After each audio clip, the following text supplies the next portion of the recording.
स्वागत है सबका फिर से मैं एक न्यू वीडियो स्टार्ट करने से पहले मैं डिस्क्लेमर देना चाहता हूँ। हमारे वीडियो में खून खराबा, romantic scene, action plus moment, तो अगर आप लोग बच्चे हो तो प्लीज इस वीडियो को इग्नोर कर दो और अगर देखना चाहते हो तो अपने पेरेंट्स की परमिशन लेके देखना। और चलो अब वीडियो को एंजॉय करो।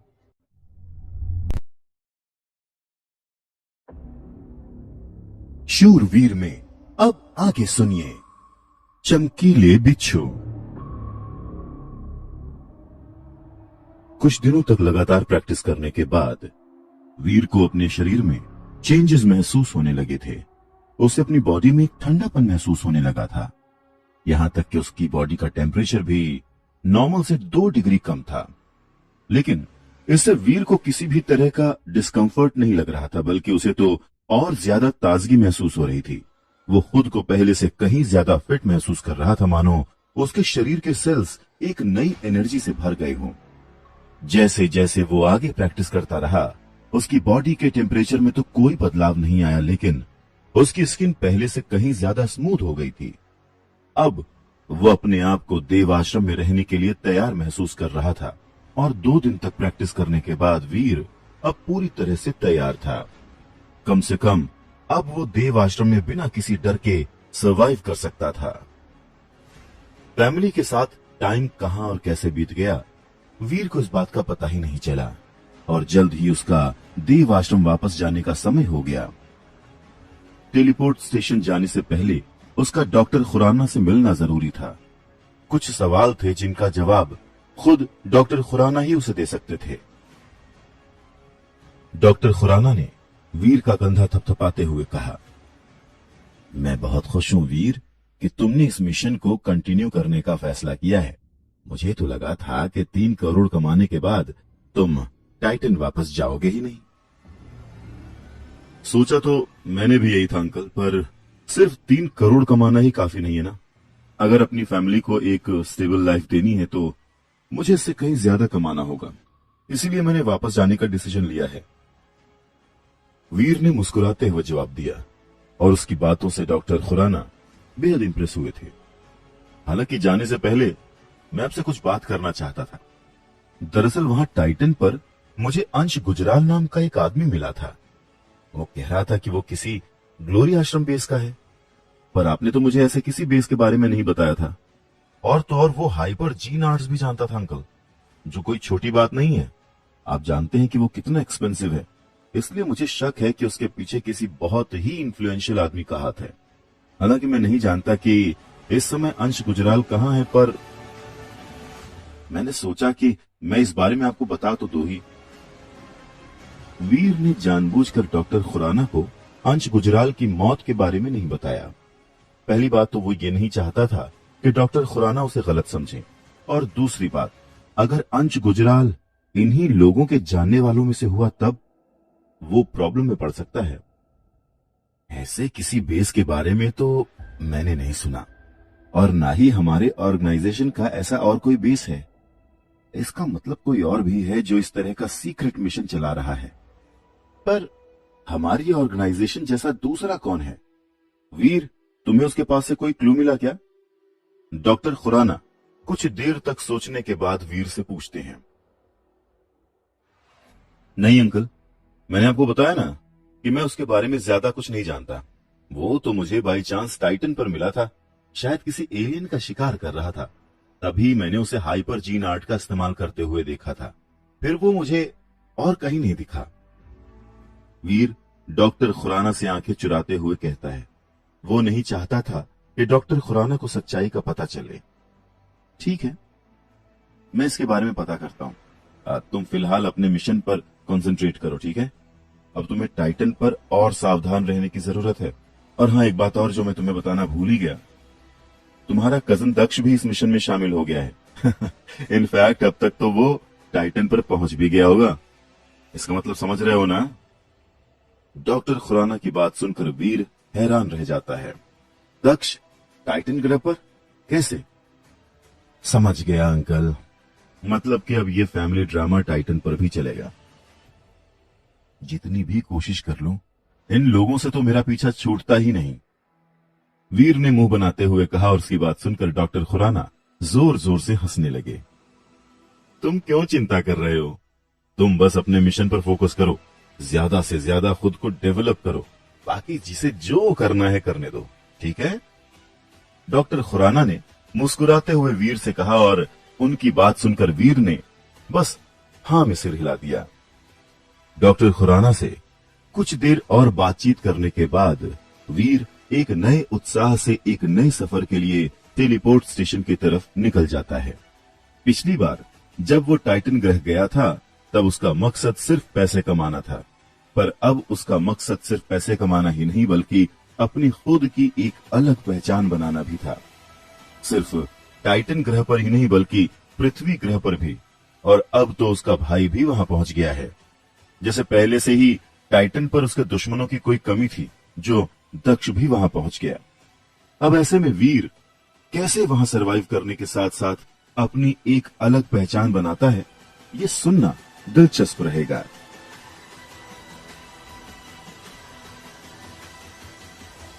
इस बार जब वीर टेलीपोर्ट होकर देव आश्रम में बने अपने कमरे में आया तो उसके अंदर एक नया उत्साह था। पिछली बार के मुकाबले इस बार उसे कोई भी डर या नर्वसनेस नहीं थी। अपने परिवार को तो बेघर होने से वो बचा ही चुका था, इसलिए अब उसका पूरा फोकस फिजिकली डेवलप होकर खुद को और ज्यादा ताकतवर बनाना था। उस पर से अब तो दक्ष भी देव आश्रम पहुंच गया है, इसलिए अब उसे न सिर्फ अपने आप को और ज्यादा ताकतवर बनाना है बल्कि दक्ष की भी नजरों से जितना हो सके उतना दूर रहना है। वैसे भी देव आश्रम इतना बड़ा है तो हो सकता है कि दक्ष से उसकी मुलाकात ही ना हो।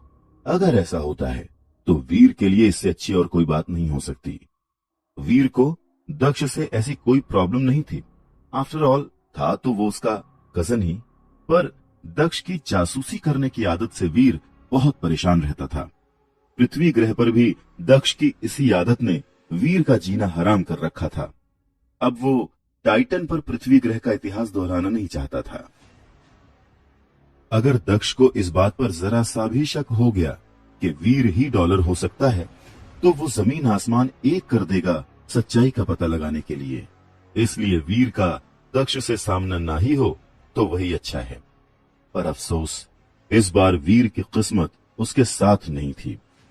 जिस इंसान से कभी ना मिलने का फैसला करके वो अपने कमरे से बस निकला ही था, वही इंसान उसकी नजरों के ठीक सामने वहां पर साक्षात खड़ा हुआ था। दक्ष देव आश्रम के कुछ लोगों के साथ गेट के बाहर जा रहा था जब वीर की नजर उस पर पड़ी थी। दक्ष की नजरों से बचता हुआ वीर तुरंत ही पलटकर दूसरी तरफ जाने लगा, पर शायद तब तक बहुत देर हो चुकी थी। वीर? इससे पहले कि वीर दक्ष की नजरों से बच पाता, दक्ष की नजर उस पर पड़ चुकी थी। एक पल के लिए तो दक्ष सोचता रह जाता है कि शायद उसकी आंखों को कोई धोखा हुआ है, पर ध्यान से देखने पर भी वीर उसे वहीं का वहीं नजर आता है और दक्ष को कंफर्म हो जाता है कि उसे कोई भी धोखा नहीं हुआ है। वीर वाकई में देव आश्रम में ही है। पर ये यहां कैसे? डैड ने तो बताया था कि ये किसी दूसरे शहर में जॉब कर रहा है, तो क्या इतने दिनों से वीर यहीं पर था? तो फिर इसने उससे झूठ क्यों बोला? वीर को वहां देखकर दक्ष कंफ्यूज था। ऐसा नहीं था कि उसे वीर से कोई लगाव था, बल्कि अगर उसका बस चलता तो वो तो वीर की शक्ल भी ना देखे। हैरान तो वो बस इसलिए था क्योंकि उसने कभी नहीं सोचा था कि पृथ्वी ग्रह की तरह एक दिन टाइटन पर भी वीर उसके कॉम्पिटिटर के रूप में मिल जाएगा। दक्ष, तुम सनकी को जानते हो क्या? दक्ष के साथी उसे वीर की तरफ ध्यान से देखते हुए पूछते हैं। इतने महीनों में दक्ष वो पहला इंसान था जिसने वीर पर एक सेकंड से ज्यादा नजर डाली थी, और ये उन सभी के लिए बहुत ही ज्यादा अजीब था। सनकी मतलब कि वही लड़का जिससे देव आश्रम में कोई भी बात नहीं करता। ओश, अगर इन लोगों को पता चल गया कि मैं वीर को जानता हूं तो कहीं ये लोग यहां पर मेरा जीना मुश्किल न कर दें। देव आश्रम आते ही दक्ष को सनकी उर्फ वीर के कारनामों के बारे में खबर हो गई थी और वो उस इंसान को देखने के लिए बहुत ज्यादा क्यूरियस भी था। पर उसने ये कभी नहीं सोचा था कि जिस इंसान को देखने के लिए वो इतना ज्यादा क्यूरियस था वो उसका अपना भाई ही निकलेगा।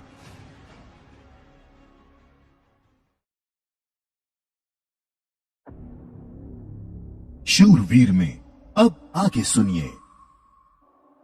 तक्षिका गुफा। नहीं, मैं नहीं जानता। शायद मुझे कोई गलतफहमी हो गई थी। लगा कि कोई और है। खैर, कोई बात नहीं, चलो चलते हैं। वीर के साथ नाम जोड़ने के ख्याल भर से ही दक्ष बहुत ज्यादा एम्बैरेस्ड फील कर रहा था। इसलिए अपने साथियों से झूठ बोलकर दक्ष वीर को बिना हेलो बोले ही वहां से चला जाता है। दक्ष को इस तरह से अपने साथियों से झूठ बोलता देखकर वीर राहत की सांस लेता है। कहीं ना कहीं उसे हंसी भी आ जाती है। दक्ष की शक्ल साफ बता रही थी कि वो झूठ बोल रहा था। पता नहीं देव आश्रम के इन समझदार लोगों ने उसका ये झूठ पकड़ा कैसे नहीं। खैर, मुझे क्या, अच्छा ही है कि दक्ष ने खुद मुझे पहचानने से इनकार कर दिया।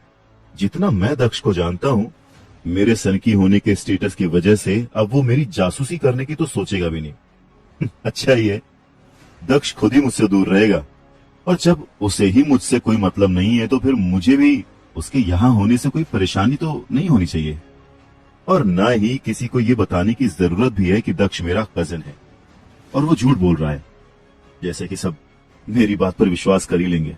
चलो, कम से कम सनकी नाम से पॉपुलर होने का कुछ तो फायदा हुआ। वीर ने मुस्कुराते हुए सोचा और एलियन का शिकार करने के लिए निकल गया। पिछली बार की तरह इस बार भी वीर ने एक प्राइमरी एलियन का शिकार करके काले क्रिस्टल की मदद से उसे एक म्यूटेंट या स्केयर्ड सेक्रेड ब्लड एलियन में बदलने का डिसाइड किया। वैसे प्रेफरेंस तो उसकी एक प्राइमरी एलियन को सेक्रेड एलियन में बदलने की ही थी, फिर भी पिछली बार उसने एक प्राइमरी एलियन को म्यूटेंट एलियन में बदलने में करीब 15 दिन लगा दिए थे। इसलिए इस बार वीर ये जानने के लिए बहुत ही क्यूरियस था कि एक प्राइमरी एलियन को सेक्रेड ब्लड एलियन में बदलने में कितना समय लगता है। वैसे भी इस वक्त उसे एक सेक्रेड ब्लड एलियन का शिकार करने की जरूरत ज्यादा थी, तभी वो ज्यादा से ज्यादा सेक्रेड जीन पॉइंट्स हासिल करके फिजिकल डेवलपमेंट की फर्स्ट लेवल पार कर सकता था। पर यह इतना आसान भी नहीं था। एक जंगली म्यूटेंट एलियन का शिकार करना फिर भी काफी आसान है, लेकिन एक सेक्रेड ब्लड एलियन का शिकार करना लगभग नामुमकिन होता है। एग्जाम्पल के तौर पर उस पहाड़ी वाले सेक्रेड ब्लड एलियन को ही ले लो। अगर उस दिन वो एलियन ग्रैंड मास्टर के हाथों इतनी बुरी तरह से जख्मी ना हुआ होता तो वीर उसे कभी नहीं मार पाता। इसीलिए किसी सीक्रेट ब्लड एलियन का शिकार करने की कोशिश करके अपनी जान खतरे में डालने के मुकाबले वीर को एक प्राइमरी एलियन को म्यूटेंट या सीक्रेट ब्लड एलियन में बदलना ज्यादा आसान लगता है। तो इसीलिए आज उसने सोचा कि पहाड़ों की तरफ जाया जाए, क्योंकि तांबे के दांत वाले गैंडों का शिकार करके वो पहले ही बहुत ज्यादा खास जीन पॉइंट्स हासिल कर चुका था। इसलिए अब वो इन गैंडों का और ज्यादा शिकार नहीं कर सकता था और ना ही वो करना चाहता था। बस यही वजह थी कि इस बार वो किसी दूसरे प्राइमरी एलियन की तलाश में निकला था। उनमें से काफी एलियंस की एनर्जी हासिल करके वो खास जीन पॉइंट्स भी हासिल कर लेगा और उसके बाद एक अधमरे एलियन को देव आश्रम वापस लाकर उसे एक सीक्रेट ब्लड एलियन में बदल देगा। तक्षिका गुफा वो जगह थी जिसे शिकार करने के लिए वीर ने इस बार चुना था। पहाड़ों के बीच मौजूद ये गुफा काफी सुनसान थी, इसीलिए यहाँ पर इंसानों का आना जाना लगभग ना के बराबर था। उससे भी ज्यादा खतरनाक बात यह थी कि इस गुफा के अंदर रहने वाले एलियंस प्राइमरी चमकीले बिच्छू थे। तक्षिका गुफा इतनी ज्यादा पतली और अंधेरी थी कि कभी कभी आग के बावजूद उस गुफा के अंदर मौजूद चमकीले बिच्छू नजर ही नहीं आते थे। अगर एक बार इन बिच्छुओं ने डंक मार दिया तो बस 3 से 5 मिनट में ही इंसान की मौत हो जाती है। इसलिए बहुत ही कम लोग तक्षिका गुफा के चमकीले बिच्छुओं का शिकार करते हैं। पर वीर के साथ ऐसी कोई प्रॉब्लम नहीं थी। अब जब उसके पास सीक्रेट ब्लड डेविल सोल है, तब वो किसी भी चीज का सामना कर सकता है। ये चमकीले बिच्छू उसे कोई नुकसान नहीं पहुंचा पाएंगे। चमकीले बिच्छू चुनने के पीछे वीर की अपनी वजह थी। पहली ये कि इस गुफा में वो बाहर के लोगों से आसानी से छुप सकता है, और दूसरी वजह ये कि एक चमकीला बिच्छू सिर्फ एक मुट्ठी के बराबर होता है, तो वीर के लिए उनकी बॉडीज को देव आश्रम ले जाना बहुत ही आसान रहेगा। अच्छा, तीसरी वजह ये कि अगर उसकी किस्मत अच्छी रही और उसके हाथ चमकीले बिच्छू की डेविल सोल लग गई, तब तो उसकी लॉटरी लग जानी है।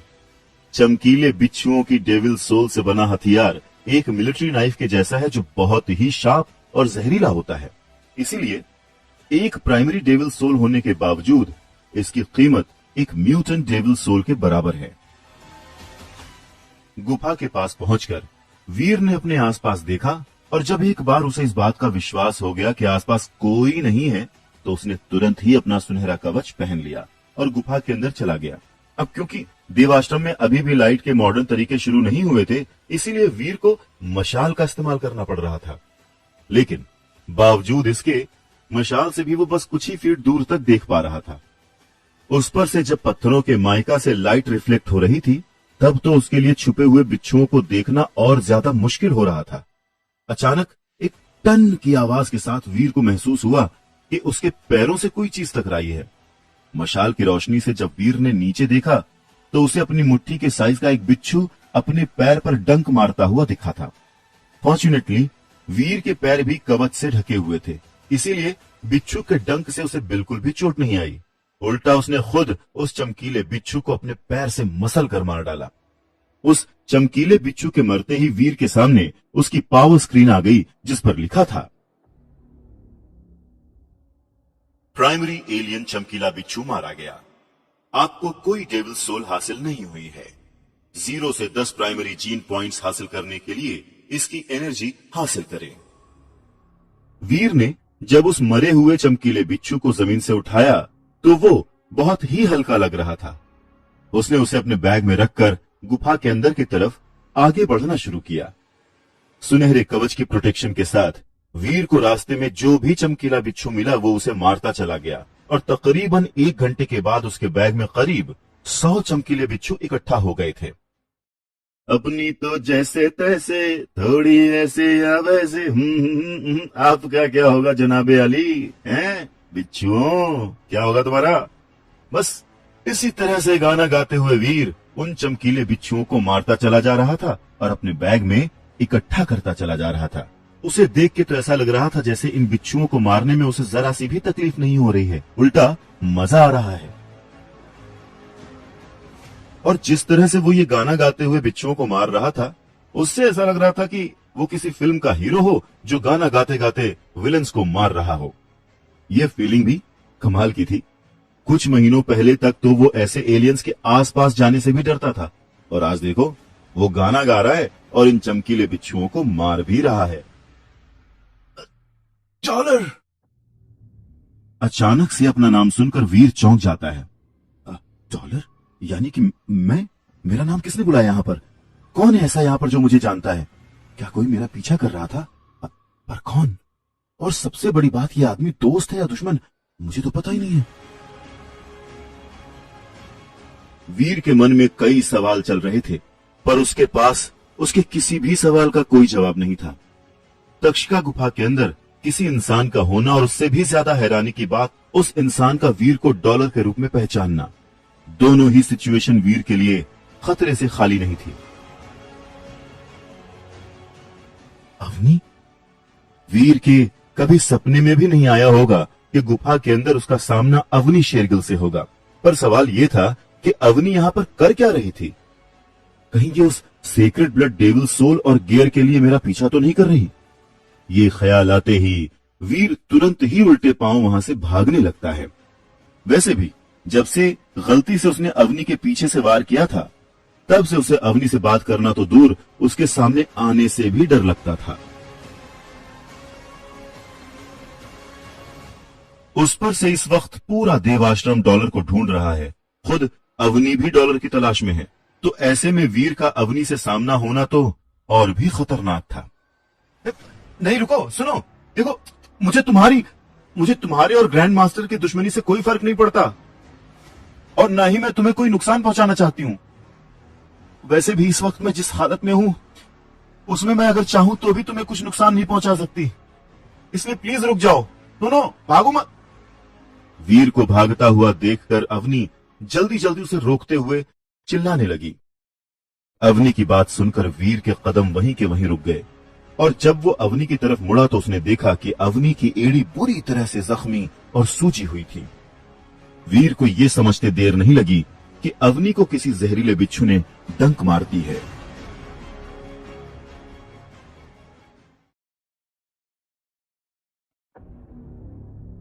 शूरवीर में अब आगे सुनिए अवनी से मुलाकात। पर फिर ये अभी तक जिंदा कैसे है? मैं तो यहां 1 घंटे से हूं और एक बात तो श्योरिटी के साथ कह सकता हूं कि अवनी को इस बिच्छू ने इस 1 घंटे में तो नहीं ही काटा है। इसका मतलब अवनी को यह चोट मेरे आने से पहले लगी है। फिर इसको अभी तक कुछ हुआ क्यों नहीं? अवनी की हालत देखकर वीर कंफ्यूज था, पर फिर उसे अचानक से याद आया कि वो अवनी शेरगिल की बात कर रहा है। वो अवनी शेरगिल जो इस टाइटन ग्रह पर सालों से है, तो जाहिर है कि उसके पास खजानों की कमी नहीं होगी। साथ ही उसके पास मैक्सिमम सीक्रेट जीन पॉइंट्स और न जाने कितनी म्यूटेंट डेविल सोल होंगी। इस समय भले ही वो जख्मी है और उसकी चोट भी काफी सीरियस लग रही है, पर फिर भी उसके पास इतने जीन पॉइंट्स हैं कि इन बिच्छुओं का जहर तो उसे क्या ही मारेगा। पर हाँ, अवनी की लड़ने की एबिलिटी जरूर अफेक्ट हुई है, बल्कि ऐसी हालत में उसके पीछे भागना तो दूर, अवनी अपना पैर भी हिला नहीं सकती। यानी कि कुल मिलाकर अवनी उसे नुकसान तो नहीं पहुंचा पाएगी। भले ही अवनी के ऊपर पीछे से अटैक किया था, पर उसने भी तो मुझे तुरंत पलटकर मारा था, जबकि मैंने तो उसे जानबूझकर मारा भी नहीं था। फिर भी इतने महीनों में उसने मेरा जीना हराम कर दिया है। उसकी वार्निंग की वजह से ही आज पूरा देव आश्रम मुझसे दूर भागता है। अगर इस समय मैं इसकी हालत देखकर इसे ब्लैकमेल करूं, तो इसमें क्या गलत होगा? बल्कि वो तो इतने महीने मैंने अवनी की वजह से जो सहा है उसका कंपनसेशन ही होगा। वीर ध्यान से अवनी को ऊपर से नीचे देखते हुए सोचता है, आफ्टर ऑल वीर कोई भगवान तो है नहीं, वो भी एक इंसान ही है और एक आम इंसान की तरह ही वो भी इस मौके का फायदा उठाकर अवनी के साथ अपना हिसाब किताब चुकता करना चाहता था। पर एक बात और जो वीर नहीं समझ पाया था वो ये थी कि अवनी ताकतवर और खूबसूरत होने के साथ साथ इंटेलिजेंट भी थी, इसलिए उसे वीर उर्फ डॉलर के इरादे भांपते देर नहीं लगी। अगले ही पल अवनी ने एक तितली के शेप की डेविल सोल को बुलाया और उस सोल ने अवनी के हाथ में आते ही तुरंत एक पर्पल रंग के खंजर का शेप ले लिया। तुम्हें इस खंजर का नाम पता है? अवनी मुस्कुराते हुए पूछती है। मुझे नहीं पता, वीर तुरंत ही जवाब देता है।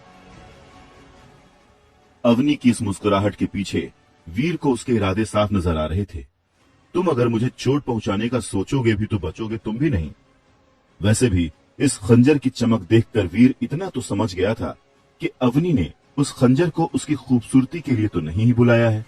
ये जरूर ही कोई म्यूटेंट डेविल सोल है, या उससे भी बेहतर शायद एक सीक्रेट ब्लड डेविल सोल है। यह खंजर एक खतरनाक तितली की डेविल सोल से बना है और बहुत ही स्ट्रांग जहर से लसा हुआ है, और इसी वजह से ये शार्प होने के साथ साथ जहरीला भी है। अब तुम खुद ही सोचो कि क्या तुम्हारा कवच मेरे इस खंजर को रोक पाएगा? अवनी के चेहरे पर अभी भी मुस्कुराहट थी, पर वीर को उस मुस्कुराहट के पीछे का राज पता था। ये तो अच्छा हुआ कि वीर का चेहरा पूरी तरह से कवच से ढका हुआ था, नहीं तो शायद अवनी को वीर का एम्बैरस चेहरा दिख जाता। तुम कुछ ज्यादा ही सोच रही हो, और मैं तुम्हें जानता ही कितना हूं जो तुम्हें चोट पहुंचाने का सोचूंगा। हम आज ही तो मिले हैं और मेरी तुमसे किसी भी तरह की दुश्मनी भी नहीं है, तो फिर मैं तुम्हें चोट क्यों पहुंचाऊंगा? वीर जानता था कि उसका सीक्रेट ब्लड कवच शायद इस सीक्रेट ब्लड हथियार का वार सह नहीं पाएगा, इसलिए वो कोई रिस्क नहीं लेना चाहता था। इसके अलावा अगर देखा जाए तो वो और अवनी वाकई में किसी भी तरह के दुश्मन तो नहीं थे। अवनी ने सिवाय कुछ धमकियां देने के अलावा उसे और कुछ नहीं किया है। परेशान तो उसे सबसे ज्यादा ग्रैंड मास्टर और उसके गैंग ने किया है, तो उस हिसाब से तो अवनी नहीं बल्कि उसका दुश्मन ग्रैंड मास्टर और उसकी गैंग है।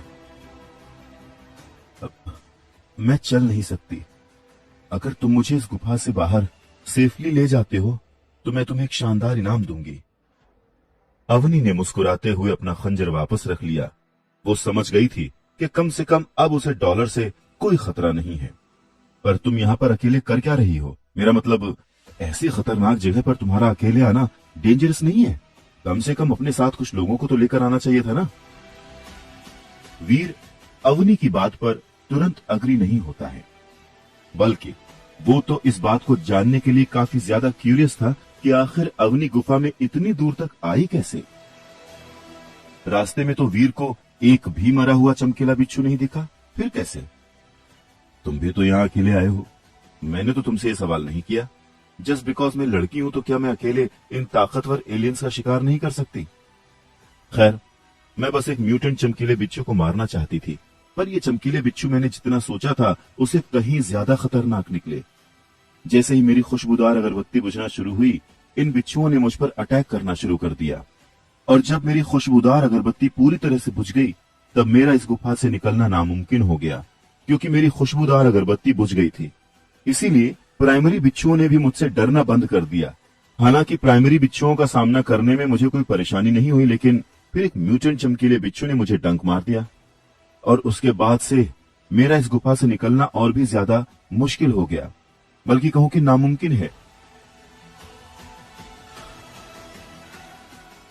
अवनी डॉलर उर्फ वीर से कहती है, और कहीं ना कहीं उसकी हालत देखकर वीर को उसके लिए बुरा लगने लगता है।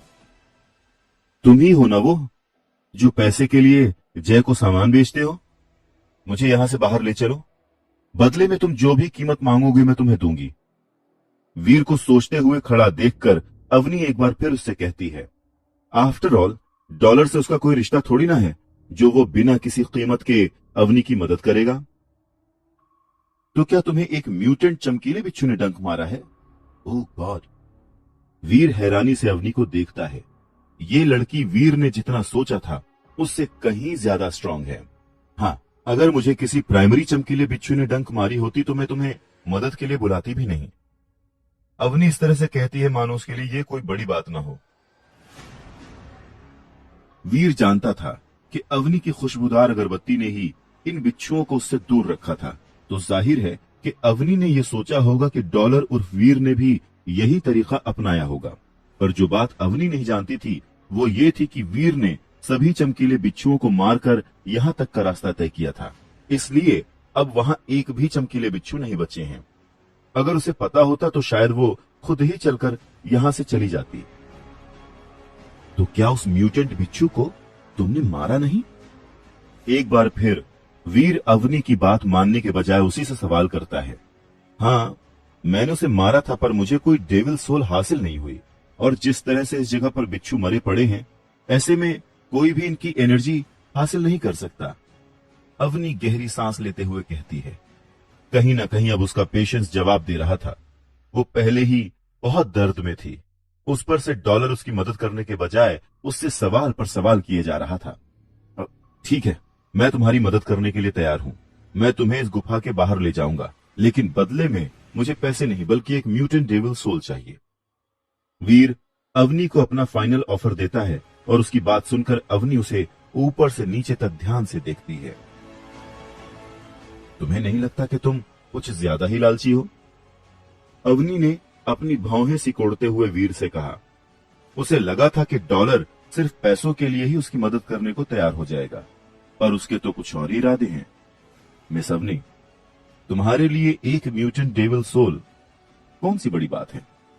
खुद ही सोचो, क्या तुम्हारी जिंदगी एक म्यूटेंट डेविल सोल से बढ़कर है?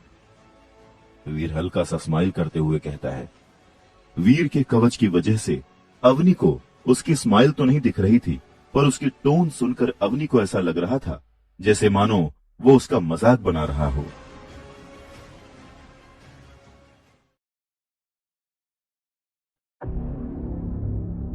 शूरवीर में अब आगे सुनिए, कौन है वो?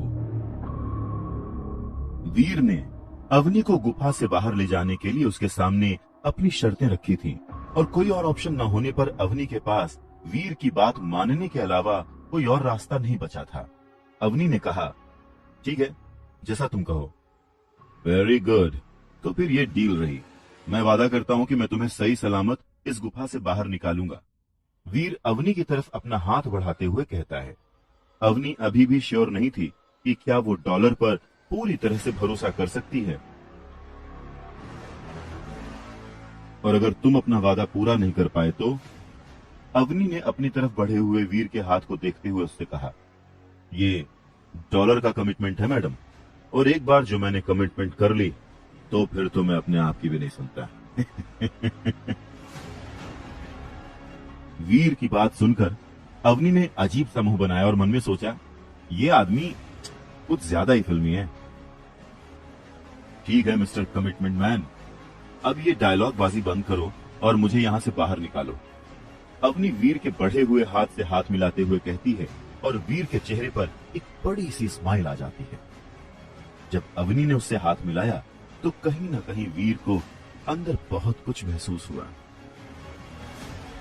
वो चाहता तो पहले ही अवनी की बात मानकर उसे इस गुफा से बाहर निकाल लेता, पर कहीं ना कहीं इस समय उसे अवनी से बात करना अच्छा लग रहा था। अपने असली रूप में तो वो शायद कभी भी अवनी से बात नहीं कर पाता, पर डॉलर बन के तो कर सकता है। वैसे भी ग्रैंड मास्टर की तरह उसके दिल में अवनी के लिए किसी भी तरह की फीलिंग्स नहीं है। वो तो बस इस समय अवनी को थोड़ा परेशान करके उससे अपना हिसाब किताब चुका रहा था, पर इसका मतलब ये नहीं था कि वो अवनी का बुरा सोच रहा था। वो जेन्युइनली उसकी मदद करना चाहता था, इसीलिए अवनी को ज्यादा परेशान न करते हुए उसने उसे बाहर ले जाने के लिए हामी भरी।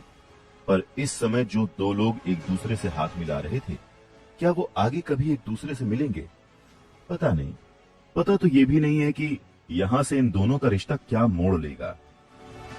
वीर भी ये बात जानता था कि अवनी अभी उससे इतने अच्छे से इसलिए बात कर रही है क्योंकि अभी भी अपने सामने खड़े इंसान को वो डॉलर समझ रही है। पर क्या होगा जब अवनी को पता चलेगा कि डॉलर ही वीर है, वो वीर जो इस समय अवनी की ब्लैक लिस्ट में है? तो ना दिलचस्प होगा। अब तुम कहां जा रहे हो? वीर उर्फ डॉलर को एक बार फिर से वापस जाता हुआ देखकर अवनी कंफ्यूज होकर पूछती है, क्या डॉलर उसे यहां अकेला छोड़कर जा रहा है? यही सवाल अवनी के दिमाग में चल रहा था। जो म्यूटेंट चमकीला बिच्छू तुमने मारा है उसकी लाश को लेने, उसके बाद मैं तुम्हें यहां से बाहर ले जाऊंगा। अवनी की बात का जवाब देने के बाद वीर एक बार फिर से उस तरफ जाने लगता है जहां से वो गुफा के अंदर आया था। अरे पर वहां तो बहुत सारे बिच्छू हैं और तुम ऐसे ही जा रहे हो। तुम्हें खुशबूदार अगरबत्ती नहीं चाहिए क्या? वीर को खाली हाथ जाता हुआ देखकर अवनी हैरानी से पूछती है। मर्द को कभी दर्द नहीं होता मैडम, वीर हंसते हुए कहता है और बिना रुके आगे बढ़ जाता है। अरे लेकिन फिर भी वो बिच्छू बहुत खतरनाक है डॉलर, सुनो। अवनी पीछे से आवाज देती रह गई, पर तब तक वीर उसकी नजरों से बहुत दूर चला गया था। अजीब आदमी है, अपने आप को कोई सुपर हीरो समझता है क्या, जो इस तरह से खाली हाथ वहां चला गया? अगर इसे कुछ हो गया तो मुझे यहां से बाहर कौन निकालेगा? वीर का जिद्दी एटीट्यूड देखकर अवनी ने गुस्से में गहरी सांस लेते हुए सोचा। हालांकि कुछ ही देर बाद वीर उसे वापस आते हुए दिखता है और वो भी सही सलामत। पर इतनी जल्दी? क्या उसे उस म्यूटेंट बिच्छू की लाश नहीं मिली? पर तभी अवनी के कंफ्यूजन को दूर करते हुए वीर अपनी मुट्ठी खोलता है, जिसमें करीब 1 फुट लंबे नीले रंग का मरा हुआ बिच्छू होता है। वीर के हाथ में नीले म्यूटेंट बिच्छू की लाश देखकर सारा माजरा समझने में अवनी को देर नहीं लगती। तुमने मुझे बेवकूफ बनाया? तुमने पहले ही वहां मौजूद सभी चमकीले बिच्छुओं को मार डाला है ना? अवनी भौवें सिकोड़ते हुए वीर को ऊपर से नीचे तक देखते हुए कहती है। स्मार्ट गर्ल, वीर मुस्कुराते हुए अवनी से कहता है और अगले ही पल अपने बैग से सभी मरे हुए बिच्छुओं को जमीन पर उड़ेलना शुरू कर देता है। कुछ ही देर में अवनी के सामने मरे हुए बिच्छुओं का ढेर लग जाता है। हालांकि अवनी ये तो समझ गई कि इन सभी बिच्छुओं को डॉलर ने ही मारा है, पर फिर भी वो बहुत ज्यादा हैरान थी। आखिर एक इंसान इतने सारे बिच्छुओं को अकेले कैसे मार सकता है? ये सच में इंसान ही है या कोई सुपर हीरो? अब अवनी को इस बात पर कोई हैरानी नहीं रही कि जय इस डॉलर से इतना इम्प्रेस क्यों है। इतनी स्ट्रांग होने के बावजूद खुद अवनी भी जब डॉलर से इम्प्रेस हुए बिना नहीं रह पाई, तो फिर जय का तो डॉलर से इम्प्रेस होना लाजमी था। वीर ने सबसे पहले अपने बैग में मरा हुआ म्यूटेंट बिच्छू रखा और फिर उसके बाद प्राइमरी बिच्छुओं से अपने बैग को भरना शुरू कर दिया। लगभग सभी बिच्छुओं को बैग में भरने के बाद अभी भी कुछ बिच्छू बाहर बचे रह गए थे, जो वीर के बैग में नहीं आ रहे थे। उन्हें वेस्ट करने के बजाय वीर ने उन सभी बचे हुए बिच्छुओं की एनर्जी हासिल करने का डिसीजन लिया। आपने प्राइमरी चमकीले बिच्छू की एनर्जी हासिल कर ली है। आपको 4 खास जीन पॉइंट्स हासिल हुए हैं। आपने प्राइमरी चमकीले बिच्छू की एनर्जी हासिल कर ली है। आपको 2 खास जीन पॉइंट्स हासिल हुए हैं। आपने प्राइमरी चमकीले बिच्छू की एनर्जी हासिल कर ली है। आपको 1 खास जीन पॉइंट हासिल हुआ है। कुछ ही सेकंड्स में वीर की पावर स्क्रीन पर ये शब्द गूंजने शुरू हो जाते हैं। पास ही बैठी अवनी वीर को ऐसे देख रही थी जैसे वीर कोई इंसान नहीं बल्कि एलियन हो। वैसे देखा जाए टाइटन ग्रह के लिए तो वीर एलियन ही था, है ना? मैंने आज तक तुम्हारे जैसा इंसान नहीं देखा। तुम्हारे सामने एक लड़की बैठी हुई है और उसे एक भी बिच्छू की एनर्जी ऑफर करने के बजाय तुमने अकेले ही सभी प्राइमरी बिच्छुओं की एनर्जी हासिल कर ली। अवनी ने मुंह बनाते हुए कहा। डॉलर ने उसकी प्रेजेंस को ऐसे इग्नोर कर दिया जैसे कि वो इनविजिबल हो। आज तक वो ऐसे किसी इंसान से नहीं मिली जिसने अवनी के साथ ऐसा किया हो। तो जाहिर सी बात है कि अवनी ने ये बात अपने ईगो पर ले ली थी। देखोगी भी नहीं, मेरे जैसे रोज रोज थोड़ी ना पैदा होते हैं, और वैसे भी मैं कोई यहाँ तुम्हारे साथ डेट पर तो आया नहीं हूँ जो तुम्हें अटेंशन दूं। ये सारे प्राइमरी बिच्छू मैंने मारे थे तो जाहिर है इनकी एनर्जी भी मैं ही हासिल करूंगा ना। वीर का 2 टूक जवाब सुनकर अवनी चुप हो जाती है। अब मुंह मत बनाओ और चलो। वीर अवनी के बगल में जाकर झुक जाता है ताकि अवनी उसकी पीठ पर सवार हो सके। अब जब वहां पर कोई बिच्छू ही नहीं है तो मैं खुद ही चलकर जा सकती हूँ। अवनी को इस तरह से वीर की पीठ पर सवार होना थोड़ा सा ऑकवर्ड लग रहा था। अब तक उसके इतना करीब आना तो दूर, लोग उसके सामने आने से भी डरते थे, और आज देखो, इतना मत सोचो, मैं तुम्हें गिराऊंगा नहीं। तुमने वादा किया है कि तुम मुझे एक म्यूटेंट डेविल सोल दोगी। अब तुम अपने वादे से पीछे नहीं हट सकते। वैसे भी अभी कुछ ही मिनट पहले तो तुम कंप्लेन कर रही थी कि मैं तुम्हें इग्नोर कर रहा हूं, तो क्यों ना अपने जख्मी पैर के साथ मेरी सर्विस और मेरा अटेंशन एंजॉय करो। क्या कहती हो? वीर अवनी से कहता है। हाँ, क्यों नहीं। कुछ देर सोचने के बाद अवनी धीरे से अपनी जगह से उठी और सावधानी से वीर की पीठ पर सवार हो गई। कवच की वजह से वीर अवनी की सॉफ्ट बॉडी को महसूस करने की फीलिंग को तो नहीं एंजॉय कर पा रहा था, पर जो हो रहा था वो भी सही ही था। इसने सोचा था कि जिस अवनी के सामने जाने से भी वो डरता है, उसी अवनी को वो इस तरह से अपनी पीठ पर बिठाकर घूमेगा। वीर के लिए ये किसी फिल्मी सीन से कम नहीं था, बस एक बैकग्राउंड म्यूजिक की ही कमी थी। और ये किसी रोमांटिक फिल्म या सीरियल का एक परफेक्ट सीन बन जाता। अगर ग्रैंड मास्टर इस समय वीर यानी डॉलर को इस तरह देख लेता तो फिर तो डॉलर के लिए उसकी नफरत की कोई सीमा नहीं रहती। आखिर उसे अवनी का साथ जो मिल रहा था।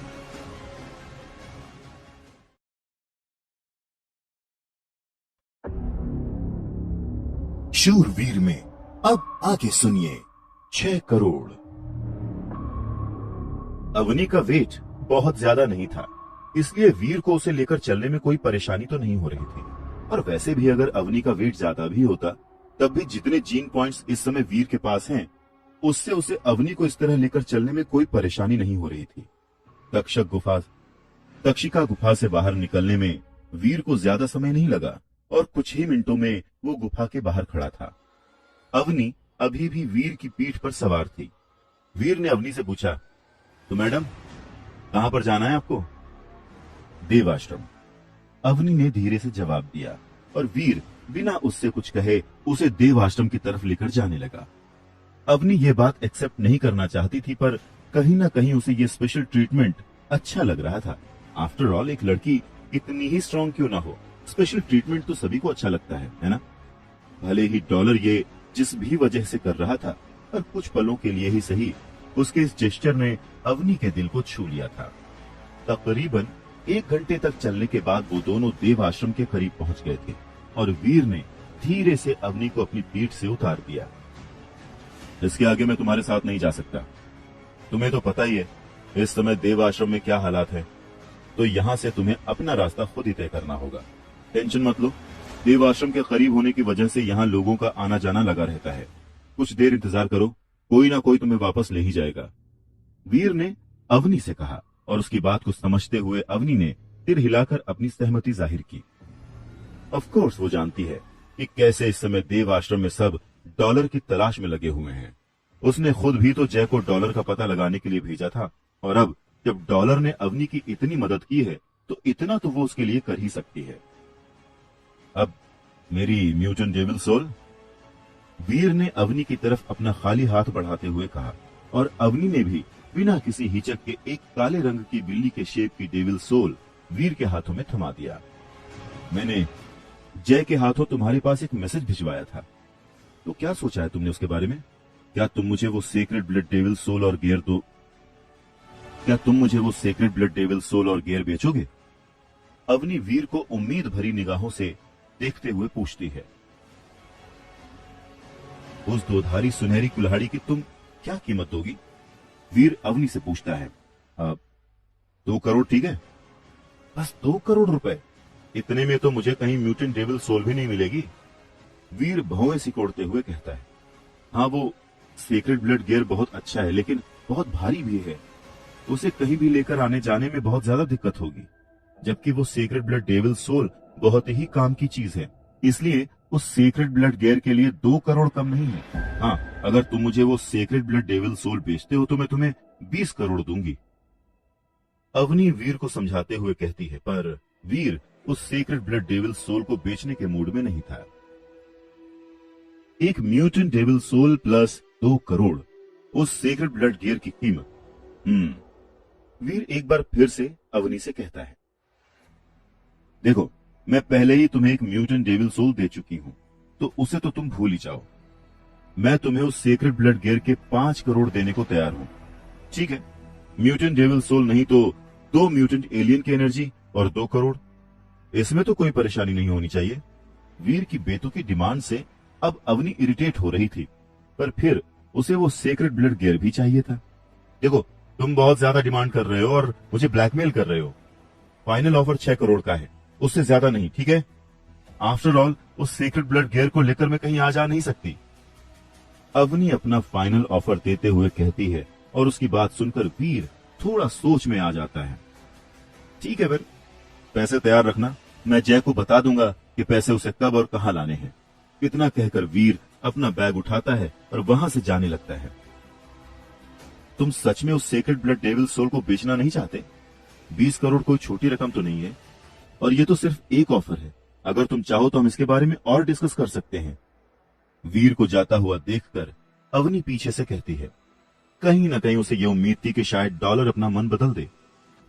बिल्कुल नहीं मैडम, बिल्कुल नहीं। इतना कहने के बाद वीर बिना रुके वहां से चला जाता है, और अवनी उसे जाते हुए देखती रहती है। काफी अजीब इंसान है, पर जैसा भी है, इसने आज मेरी मदद की है, और जय के हिसाब से ये बहुत काम का आदमी भी है। इसका सुनहरा कवच चमकीले बिच्छू के डंक से भी ज्यादा मजबूत है। जरूर वो कवच भी किसी सीक्रेट ब्लड डेविल सोल का बना हुआ है, पर ये आदमी है कौन? पहले तो उसे यहाँ कभी नहीं देखा, ना ही ये कोई सोल्जर लग रहा है। फिर ये है कौन? वीर को जाता हुआ देख अवनी सोचती है। बहुत से सवाल थे उसके मन में डॉलर को लेकर, जिनका उसके पास कोई जवाब नहीं था। ये रहस्यमय इंसान कहां से आया है और कहां रहता है, उसे कुछ नहीं पता था, पर वो इस बारे में जानना जरूर चाहती थी। पर सवाल अभी भी वही है, कैसे? अवनी की नजरों से दूर जाने के बाद वीर तुरंत ही अपना कवच उतारकर अपने असली रूप में आ जाता है और अपने बैग के साथ देव आश्रम की तरफ निकल पड़ता है। वीर की किस्मत अच्छी थी कि इस समय गेट पर उसे ग्रैंड मास्टर और उसके साथी नहीं मिले। इतने दिनों तक डॉलर को ढूंढने के बाद भी जब डॉलर का कोई अता पता नहीं चला, तब उन लोगों ने उम्मीदें छोड़ दी। इसीलिए अब गेट पर उन लोगों ने सिक्योरिटी भी कम कर दी थी। खैर, वजह जो भी रही हो, वीर के लिए अच्छा ही था। कम से कम अब उसे पकड़े जाने का डर तो नहीं रहता। पर शायद उसकी किस्मत इतनी भी अच्छी नहीं थी। इत्तेफाक से गेट पर एक बार फिर से उसका सामना दक्ष और उसके साथियों से हो जाता है। तुम्हें एक बार फिर से देखकर काफी अच्छा लगा सनकी। बैग तो बड़ा भारी लग रहा है तुम्हारा। आज कितने म्यूटेंट एलियंस का शिकार किया? दक्ष का एक साथी वीर का मजाक बनाते हुए कहता है। वीर बिना किसी रिएक्शन के जवाब देता है। मजाक अच्छा कर लेते हो तुम। प्राइमरी एलियंस का शिकार भी कर पाओगे जो म्यूटेंट एलियन का शिकार करने की बात कर रहे हो? सच सच बोलो ना, तुम्हारे बैग में काले बिच्छुओं के अलावा और कुछ है कि नहीं? दक्ष का साथी जोर से हंसता है और उसके साथ साथ उसके बाकी साथी भी हंसने लगते हैं। जाहिर है किसी को भी वीर की बात पर विश्वास नहीं हो रहा था।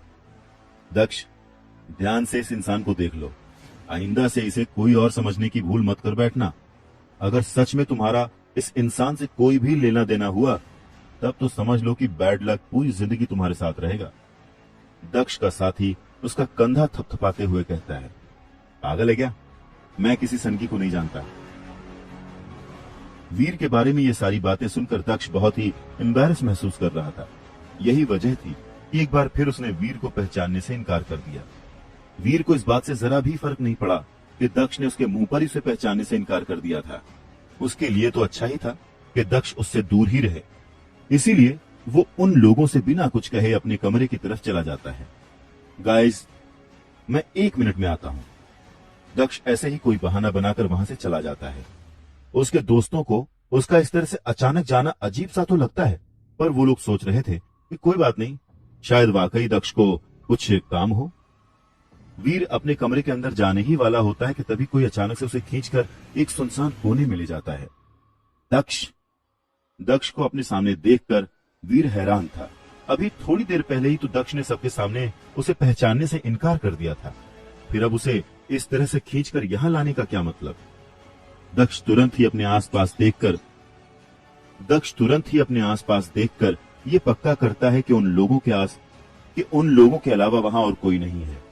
वीर, ये सब मैं क्या सुन रहा हूं?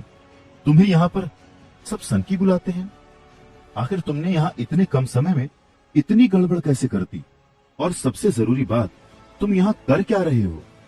तुम तो पृथ्वी पर किसी दूसरे शहर में जॉब करने गए थे ना, फिर यहां कैसे?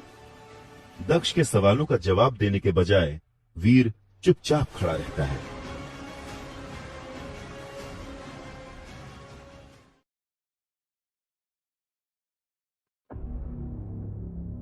शूरवीर में अब आगे सुनिए, भाई से मुलाकात।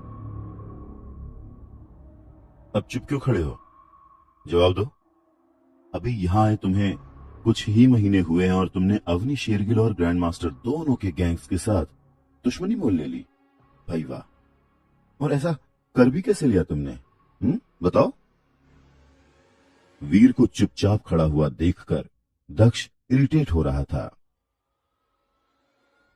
मैं ये सब करना नहीं चाहता था।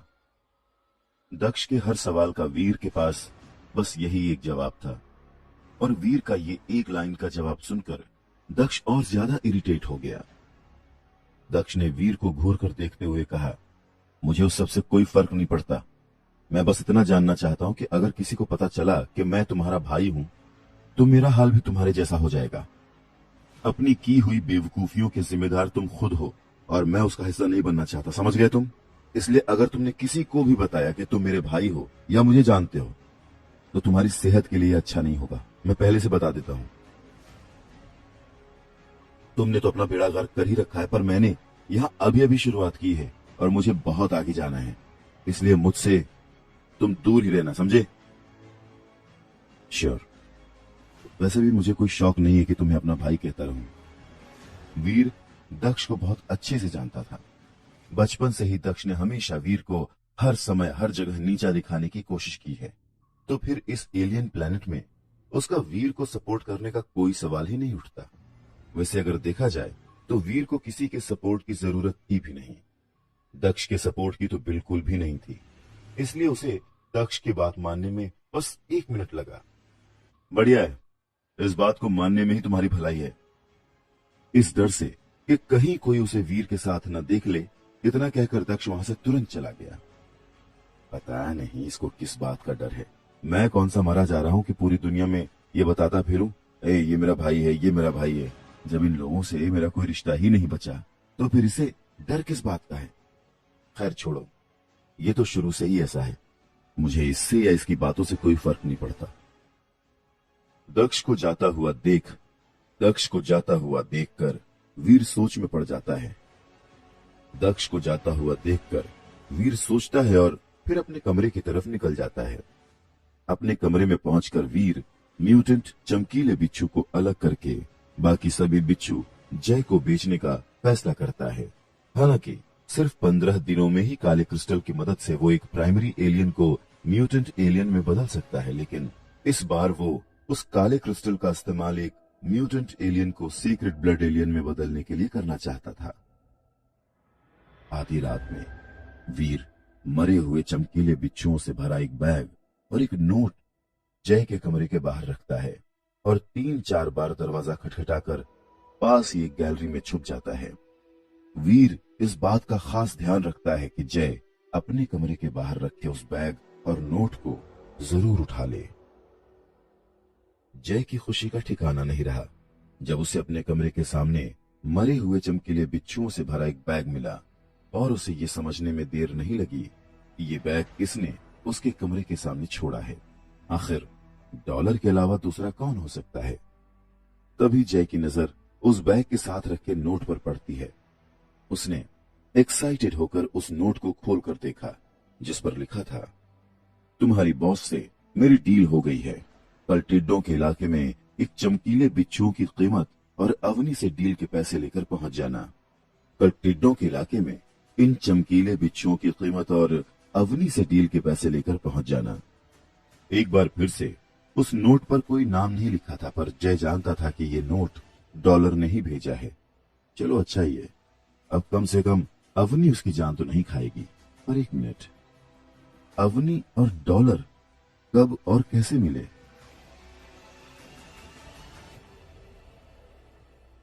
अगर अवनी को खुद ही डॉलर को ढूंढना था तो इतने दिन जय की एनर्जी क्यों वेस्ट कराई?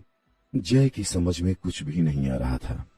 छोड़ो, मुझे क्या, मेरे लिए तो यही अच्छा है कि चलो दोनों मिल तो गए। अब कम से कम अवनी मुझे डॉलर की तलाश में दर बदर तो नहीं भटकाएगी।